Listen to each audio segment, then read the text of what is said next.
Estamos de volta com o Nordeste Acontece e eu recebo agora aqui no estúdio a deputada federal do PR, Zenaide Maia. Deputada, boa noite, bem-vinda. Boa noite, obrigada pelo convite. Deputada Zenaide Maia, pós-votação dessa PEC 241, que dividiu o parlamento, qual a avaliação que a senhora faz agora? Qual o desfecho disso, deputada? Olha, a gente sabe que a PEC a gente vota 2 turnos na Câmara, 2 turnos no Senado e que não chega à presidência da República, ele não pode vetar. É um projeto de emenda à Constituição, ele é uma coisa muito recente, inclusive quando me apresentaram era o original, mas já teve, o que a gente votou na verdade foi o substitutivo e pelo poder que o governo Temer está lá, acho que ela vai passar no segundo turno. A população na verdade não sabe as consequências. E desde que eu vi, que eu reuni o partido e disse, olha, eu não posso votar e não vou votar nesse projeto de emenda à Constituição. Porque ele bota teto, Ana, para os gastos primários, que é justamente para a maioria da população brasileira. Saúde, educação, assistência social e segurança. Então, se bota teto. Nós vemos uma saúde hoje, como eu disse, eu como médica do serviço público durante 30 anos, eu vi vários brasileiros e brasileiras morrerem quando eu sabia como médica que se tivesse recurso seria uma morte inevitável.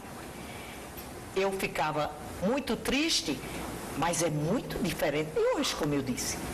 Hoje seria eu botar na Constituição e dizer, podem continuar morrendo sim, de mortes evitáveis por mais 20 anos. Não faço isso. Deputada, o seu partido, o Partido da República, ele reagiu ao voto que a senhora fez, o voto da senhora e de outros 2 parlamentares que foram contrários à PEC 241. A senhora já teve conversa com a direção nacional? Como foi que a senhora recebeu esse posicionamento do PR, que disse inclusive que iria abrir um processo contra a senhora pelo fato de ter votado contra o entendimento do PR? Olha, eu não recebi nenhuma notificação até agora, mas desde o início eu não considero uma traição. Ele fechou questão, né, que tem... No estatuto de todos esses partidos tem isso, que fechando questão o profissional pode ser punido por isso, o deputado, né? Mas, inclusive, na segunda-feira, dia 17, antes da votação, houve uma reunião do partido e eu estava presente e disse, olha, não, dessa vez não me peça porque eu não vou votar. Eu não posso votar contra 85% da população brasileira. Deputada, falando sobre proposta de emenda constitucional, em tempos de crise, a senhora apresentou uma PEC ano passado ainda, a PEC 160/2015, onde a senhora propõe uma espécie de limite para essas taxas de juros absurdas. Qual é a instância dessa PEC? Há clima para tramitar e aprová-la no Congresso, deputada? Olha, ela está na Comissão de Constituição e Justiça, que é o único lugar que ela precisa passar, não tem outras comissões, e de lá direto para o plenário.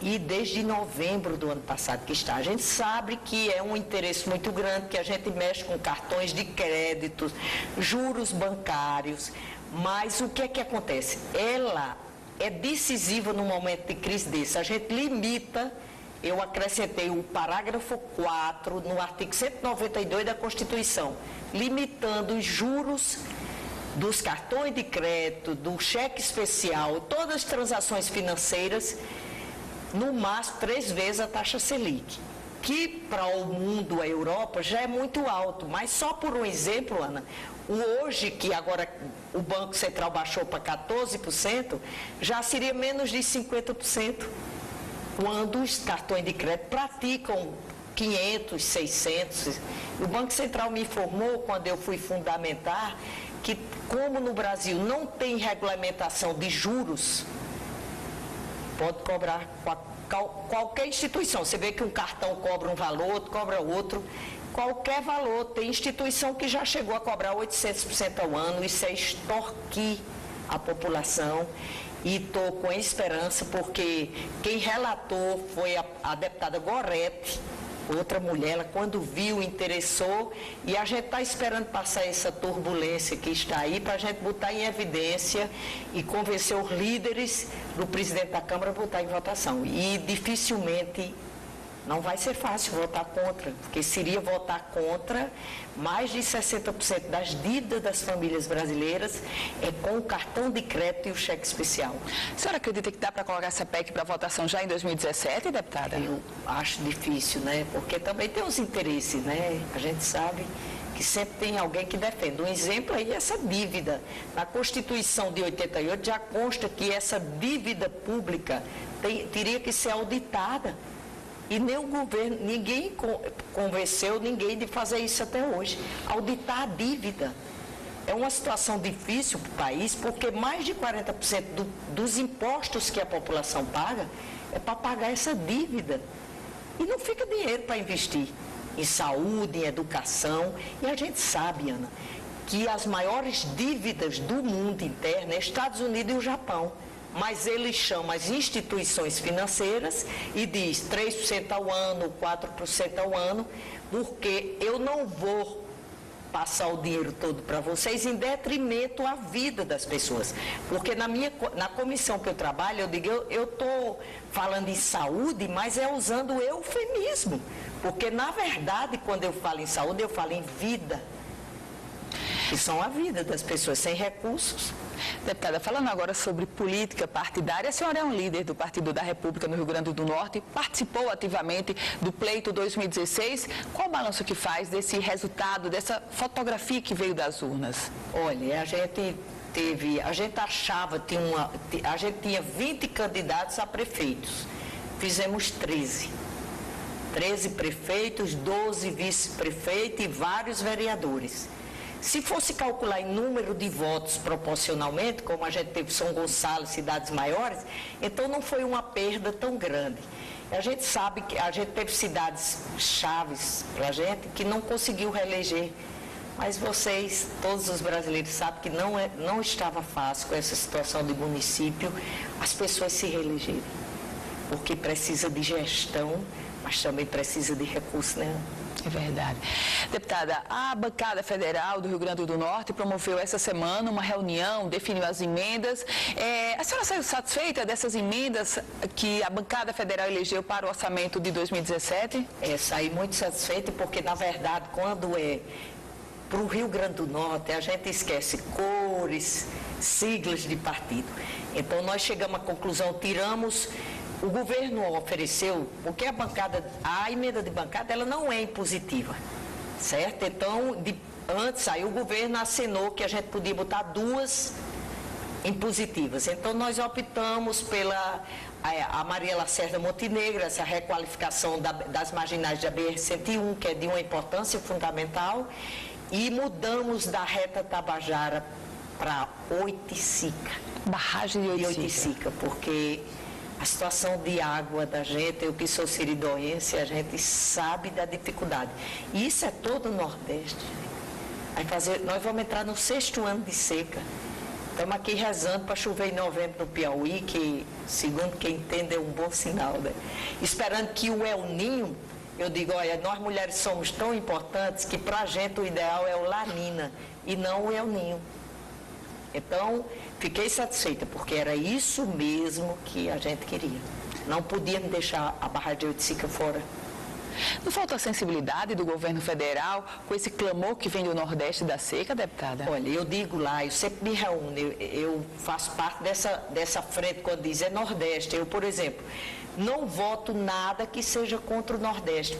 Nessa agora que foi negociar dívidas, só negociar dívidas até a região Sudeste. Chegou a Minas Gerais. Mas o Nordeste, nós tentamos, tinha uma emenda, mas o governo venceu todas, que compensasse o Nordeste, aumentando 2% do fundo de participação dos estados. Mas, infelizmente, eu não sei nem, mas acho que só fui eu que votei assim. Nós temos uma bancada de mais de 170 parlamentares. E eu costumo dizer, gente, não vamos, Norte e Nordeste sempre fica. E São Paulo, por exemplo, foi 203 bilhões só para São Paulo. E quando a gente vai olhar, isso já é outra rolagem de dívida. São Paulo, Rio de Janeiro, são várias vezes. E a gente, o Nordeste, nada. Então, contra o Nordeste, município, por exemplo, eu vou só citar aqui um exemplo.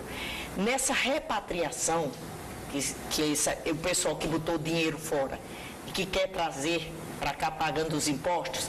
Eu pedi muito, inclusive o relator era Rodrigo Maia, hoje o deputado Rodrigo Maia é presidente. Mas, Rodrigo, cara, isso é um dinheiro que o governo federal ainda não tinha alocado, porque é um recurso novo. Era a hora da gente dividir esse bolo, porque a gente fala muito em mudar o pacto federativo, porque os municípios jogaram por município e não mandam recursos, o governo federal. Os municípios estão todos apavorados com isso. Na hora que apresentou isso, porque tem muito isso, eu sou da base do governo, vou votar no governo e tudo. Eu digo, mas me dê licença aqui, porque o município eu vou votar aí, mesmo que meu voto seja vencido. Porque era a hora de alimentar os municípios. Não era? Era um recurso que o governo federal não tinha. E já não tinha alocação para eles.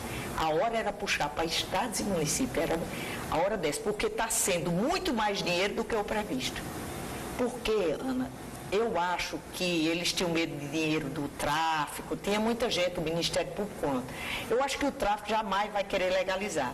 Agora, aquele profissional que fez aquilo, que não pagou imposto e botou fora, apareceu a oportunidade dele ter um patrimônio no exterior. Isso é legal, ele vai fazer. Mas o traficante não acredita que ele vai fazer.